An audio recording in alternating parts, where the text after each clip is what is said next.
Of someone falling off of a bridge by way of a body cast. My man J.A. been doing the hanging off of buildings and shit like that. I think I broke my foot, my arm.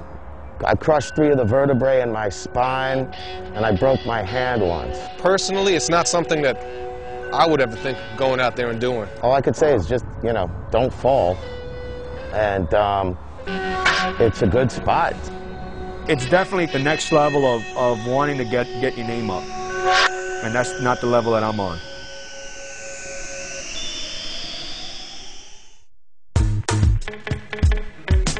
Racking is traditional, man. Back in the early 80s, in the 70s when graffiti on the subways, everybody racked their paint. The more paint you have, the more graffiti you can do. It's got to come from somewhere. You were doing so many trains. I mean, you can't buy paint. I mean, you're little, you're not buying paint. The majority of the people I came up with all grew up in the projects. We were poor. Where else am I going to get 50 cans? Key.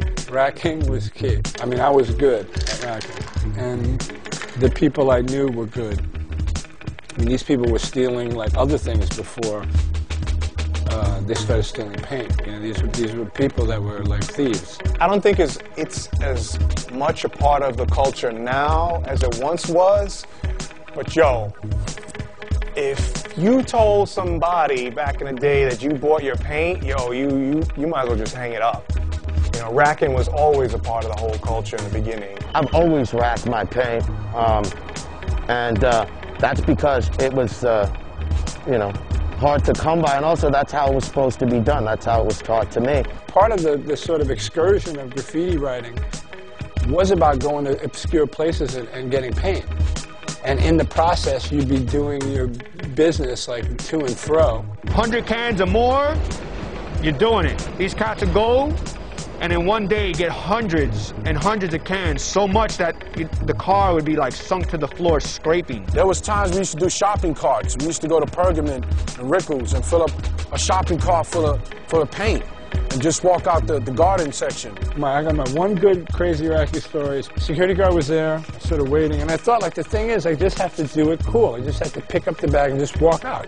Got through the door, started to walk down the street. The guy's like, excuse me. Excuse me. I turn around, I'm like, yes? He's like, you dropped your wallet.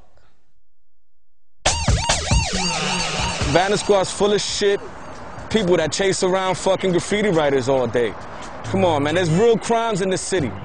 We here to get up, We ain't selling no drugs to nobody. We're not killing the community. We're beautifying the community. What they basically do, man, is they go out and they're like secret operatives, they're like undercover cops that go out and try to infiltrate and try to arrest writers. The Vandal Squad, as I knew it, was just as savvy as any graffiti artist. They were just as well versed about the history of graffiti. They knew who had beef with who and who was bombing where. And in a weird way, that kind of coexisted with writers, because you knew that they were around and you knew that they had a certain list. When we got caught, I was shown a list that actually impressed me.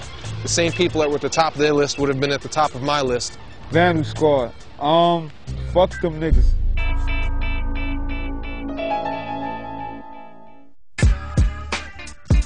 In my opinion, the subways was where it was at. Memories, man. The subways, man. You're talking 70, 79. Riding the subways and watching whole cars ride by. You could sit down on at your home stop and soak up this moving art show. So fun, man. I mean, I miss it. I wish it can come back. Whole city used to mean being up on all the train lines and being like king of them. And I took King of the Fours and I had every car inside, out, panels, throw-ups, went out to the 2s and 5s, the 1s. No matter where you go throughout the city, you're going to see this guy up. Not like a tag or 2 tags, but being up a lot. And not just jump out your car, catch a couple of tags and be out. That's cheating. It's funny how this New York City subway movement did kind of just die. It was a slow death, one car at a time. Clean train movement jumped off in '85. The 4 line was the first line to have the clean trains. And from there on, all the old trains started to be destroyed and dumped in the ocean. Whenever a train was painted, they would immediately take it out of service. So we had to bomb 10 times harder to see our stuff run in service. We had a dream, and it was to like attach life support to this thing that we loved so much, and to keep it going. And there was a lot of energy and excitement about painting the last train. It became a personal war between us and the Transit Authority, between us and the Vandal Squad, to try to keep it alive, to try to keep it going. Like throwing rocks at a man with a machine gun, you're not gonna win that battle. Not after 9/11. I think that those actions are easily misconstrued. You know, Code Orange has changed the way we look at a man in a tunnel with a hood over his head and a bag in his hands. They have it in control, they have it in check, and they have the money to keep it clean. And they have the new stainless steel subways. I mean, you do a train, it gets buffed. I mean, the same day it gets clean. It really doesn't pay to paint trains anymore. You're only painting for the feeling and for the photo. Graffiti is relevant. Just because you don't see the graph on trains, so you don't want to hit it, it's there to be hit, homie. No matter if it's gonna get buffed or not, just for the love of the sport.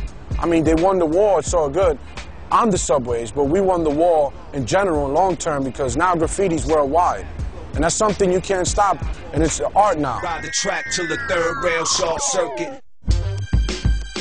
Most of graffiti I see around the world at some point was directly influenced by something that they saw that came out of New York. It's global now, put it like that. It's worldwide. It's out in Africa and Russia. I mean, that's amazing. You got graffiti that far. I don't know. I think I'm still tripping on the fact that, like, you know, Sprite and McDonald's sell graffiti in a way. Productions, trains, walls, cars, highways, canvases, shows, sneakers, video games, everything. It's not a ghetto anymore. It's not restricted to that. You know, now it's just not about necessarily a locality or sort of like a lifestyle or, you know, economics. It's just more about attitude. If it gets in the gallery, cool, beautiful, give me my cheddar, keep it moving. I don't want anything to do with you. I don't want to meet you. I don't want to talk to you. I don't give a fuck about rich, yuppie people criticizing my shit. Fuck it as an attitude has become probably more important than putting up style. If it moves you emotionally, then it's totally relevant. If you're doing it because it's cool and you want to be some sort of half-baked rebel or some bullshit like that, then it's only as relevant as that can become for you. We're sending the new troops. They're young, they're equipped with new ammo, and they're doing damage and they're getting up, and I love it. We've figured out how to make ink in our own mops, in our own train keys. We figured out how to get in and out of trains undetected. And I'm sure surveillance is going to definitely put a damper on things for lots of people. The graffiti community will find their way around this. Gonna always be here. Since caveman wrote on the walls, man. Can't stop it.